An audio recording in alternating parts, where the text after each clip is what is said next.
সুপ্রিয় দর্শক আসসালামু আলাইকুম। সুলতানাস কিচেনে সবাইকে আরও একবার স্বাগতম। আমি আজকে নারকেল বাটা আর চিংড়ি মাছ দিয়ে কচুরলতি রান্না করব। আমি যেভাবে এই রেসিপিটা তৈরি করি আপনাদের সাথে শেয়ার করব। আশা রাখি রেসিপি আপনাদের সবার কাছে ভালো লাগবে। আমি এখানে চিংড়ি মাছ নিয়েছি হাফ কেজি আর নিয়েছি হাফ কেজি কচুরলতি। কচুরলতি থেকে আমি উপরে যে খোসা আছে সেটা আমি ছাড়িয়ে নেব, আর চিংড়ি মাছ থেকে খোসা ছাড়িয়ে ভালোভাবে পরিষ্কার করে নেব। আমি এভাবে ছোট একটা নাইফ দিয়ে এভাবে খোসাটা বা আঁশ ছাড়িয়ে নিচ্ছি। আপনারা অন্যভাবেও নিতে পারেন। আমি যেভাবে এই কচুরলতিটা রান্না করব আশা রাখি আপনাদের কাছে ভীষণ ভালো লাগবে।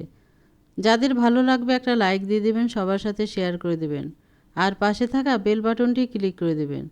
তাহলে আমি যখন কোনো নতুন ভিডিও আপলোড দেব সবার আগে আপনার কাছে পৌঁছে যাবে। যারা এখন আমার চ্যানেলটি সাবস্ক্রাইব করে দেননি তাদের কাছে অনুরোধ থাকবে আমার চ্যানেলটি সাবস্ক্রাইব করে দিয়ে আমাকে সাপোর্ট করার জন্য। এভাবেই আমি সমস্ত লতি থেকে উপরের যে খোসা সেটা ফেলে দিয়েছি।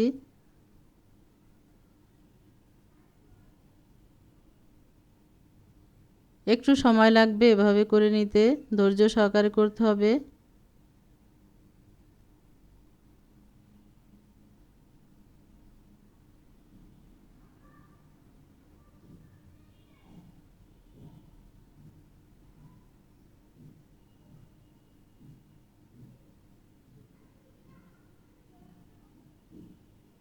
এরপর আমি ছোট ছোট সাইজ বা টুকরো করে কেটে নিয়েছি। আর চিংড়ি মাছ আমি খোসা ছাড়িয়ে নিয়েছি যতটুকু প্রয়োজন ততটুকু, এই যে। আর নিয়েছি গুঁড়া মশলা, সরিষার তেল। আমি এখানে নিয়েছি শুকনো মরিচের গুঁড়ো 1 চা চামচ, ধনিয়া জিরের গুঁড়ো 1 চা চামচ করে আছে, 1 চা চামচ হলুদের গুঁড়া, আর আছে লবণ। আমি আরও দিব এখানে 1 চা চামচ পরিমাণে কাশ্মীরি ঝালের গুঁড়া। চিংড়ি মাছের এই যে কচুরলতিটা নিয়েছি আমি সেটা ভালোভাবে পরিষ্কার করে ধুয়ে নিয়েছি খোসা ছাড়ানোর পর। এটা নারিকেল আছে, নারিকেলটা আমি বেটে নিব, আর পেঁয়াজ রসুন এটাও পেস্ট করে নিব।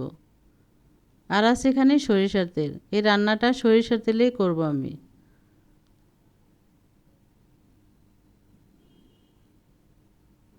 এবার এই কচুরলতির ভিতরে সব মশলা দিয়ে দেব। আমি নারিকেল নিয়েছিলাম সেটা বেটে দিয়ে দিয়েছি।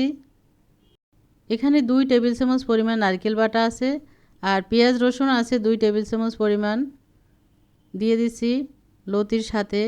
এবার দেবো শুকনো মরিচের গুঁড়া, ধনিয়া জিরার গুঁড়া, হলুদ, লবণ। এই গুঁড়ো মশলা মিশিয়ে নিচ্ছি।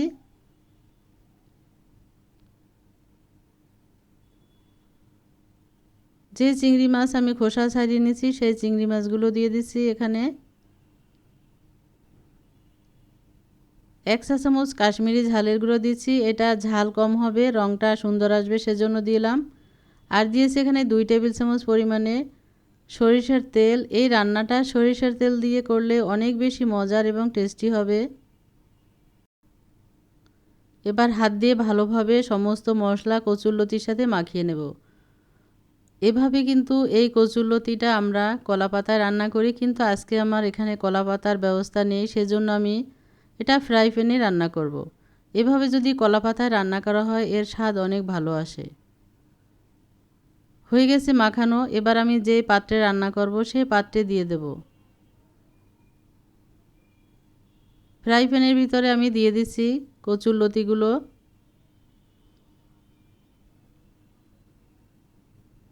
আর এই যে পাত্রে মাখিয়েছিলাম সেই পাত্রটা ধুয়ে একটু পানি দিব, আরও একটু পানি দিয়ে দেবো আমি এর ভিতর।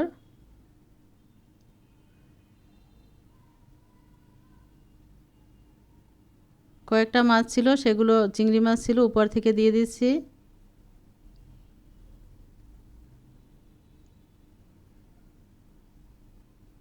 এরপরে রান্নার জন্য আমি এটা চুলার পর বসিয়ে দেব।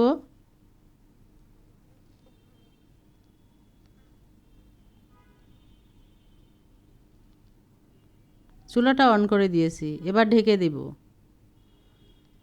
মিডিয়াম টু লো হিটে রেখে আমি রান্নাটা করব। এটা আস্তে আস্তে সিদ্ধ হবে। আর এই লতি সিদ্ধ হতে তো সময় একদম কম লাগবে।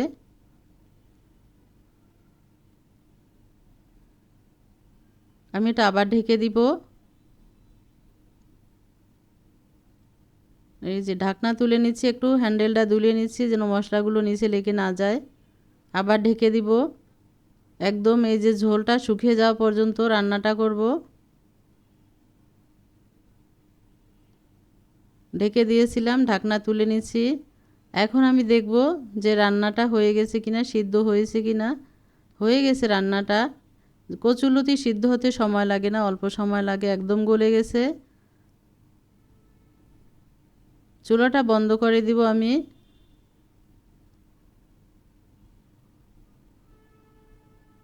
এরপর আমি একটা পরিবেশন পাত্রে উঠিয়ে নেব। যারা কখনোই এভাবে রান্না করেননি এই কচুরলতি, চিংড়ি মাছ নারিকেল বাটা দিয়ে এভাবে রান্না করে একবার খেয়ে দেখবেন। এরই সাথে তৈরি হয়ে গেল আমার মজাদার কচুরলতি রান্না। আর এই রান্নাটা আপনাদের কাছে কেমন লাগলো আমাকে কমেন্টস করে জানাবেন। নারিকেল বাটা আর চিংড়ি মাছ দিয়ে যখন এটা রান্না করবেন, এর যে এত সুন্দর একটা ফ্লেভার পাওয়া যাবে, তাতেই আপনার পেট ভরে যাবে। এই রেসিপি কেমন লাগলো আমাকে কমেন্টস করে জানাবেন। ভালো থাকবেন, সুস্থ থাকবেন, ইনশাল্লাহ কথা হবে অন্য কোনো রেসিপি নিয়ে। আজ তাহলে এ পর্যন্তই। আল্লাহ হাফেজ।